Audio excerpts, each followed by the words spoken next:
तो देखिए ये तीन बड़ी खबरें इस वक्त की। हिजबुल्लाह के साथ हूती का हमला, इजरायली एयरपोर्ट पर मिसाइल अटैक किया गया, उसकी तस्वीरें। दूसरी बड़ी खबर, इजरायल पर इराकी मिलिशिया ने अटैक किया है, पोर्ट सिटी इलाक पर ड्रोन से हमला किया गया है। और तीसरी बड़ी खबर, अमेरिकी मिलिट्री बेस में धमाके की खबर है। सीरिया में जो अमेरिकी मिलिट्री बेस हैं उन्हें निशाना बनाया जा रहा है।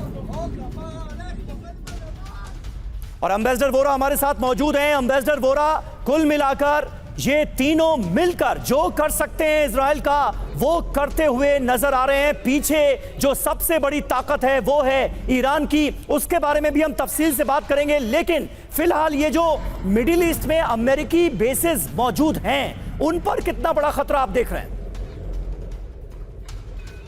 बहुत अच्छा प्रश्न आपने पूछा है कि जो अमेरिकन बेसिस हैं वो क्या कर रहे हैं वहां पर, उन पे कितना खतरा है। जिस प्रकार से हिंसा हो रही है मिडिल ईस्ट में सर, मैं एक वाकया में कहना चाहता हूं कि it is a nuclear war without using nuclear weapons. जो तबाही वहां पर मच रही है, यहाँ पर इधर जिसको देखो वो किसी ना किसी तरह उसमें घिरा हुआ है। अमेरिकन बेसिस पे जो हमला हो रहा है, जहां उन्होंने साबित कर दिया कि ईरान इसके पीछे, ये एक एक्सक्यूज वेट कर रहा है अमेरिका कि ईरान की किसी तरह से कल्पेबिलिटी जो कहते हैं कि उसकी इन्वॉल्वमेंट साबित हो जाए, फिर ईरान को हम खत्म कर देंगे हमेशा के लिए। मेरा मानना है कि ईरान अब बहुत ध्यान से कदम रखेगा, अपने प्रॉक्सीज को तो बोलेगा टाइगर आगे बढ़ो, शहीद हो जाओ, वहां पे हुरियां आपकी बैठी हैं, खुद कुछ नहीं करेगा। और ये मेरा ख्याल 1-2 हफ्ते के बाद सिचुएशन काफी शांत हो जाएगी। ना रूस ज्यादा करेगा, वो बहुत बिजी है यूक्रेन में।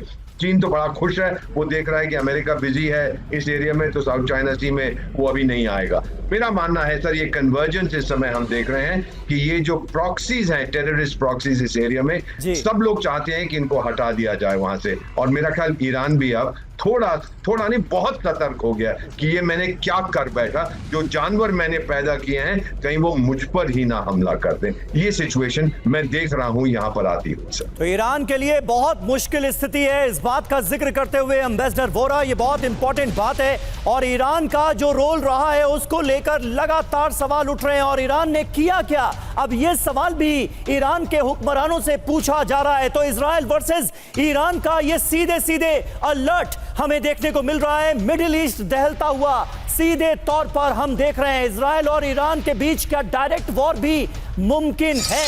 और अगर ऐसा हुआ तो इसका परिणाम बहुत घातक होगा। इजरायल पर ईरान से हमले की आशंका, इजरायल कर रहा है संभावित हमले की तैयारी।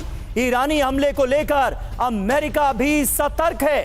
इजरायल ने अमेरिका से अतिरिक्त सेना तैनात करने को कहा है। अधिकारियों के हवाले से इजरायली मीडिया का ये बड़ा दावा सामने आ रहा है।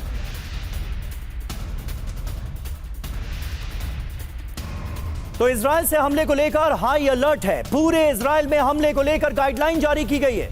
एक जगह 1000 लोगों के इकट्ठा होने पर लगा दी गई है पाबंदी। अगले 24 घंटे तक इजरायल के कई इलाकों में ये पाबंदी तामील रहेगी। ईरान समर्थित गुट के इजरायल पर हमले की आशंका है। हिजबुल्लाह भी कर सकता है बड़ा मिसाइल अटैक, इस बात की आशंका भी बनी हुई। और इस बीच अहम खबर, डिप्टी कमांडर की मौत से भड़का हुआ है ईरान।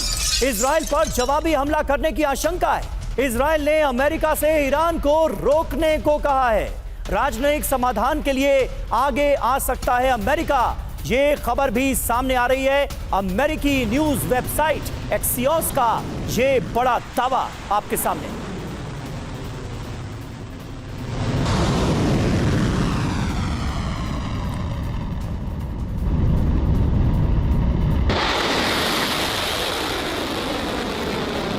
तो इजरायल पर बड़े हमले की आशंका लगातार बढ़ती नजर आ रही है।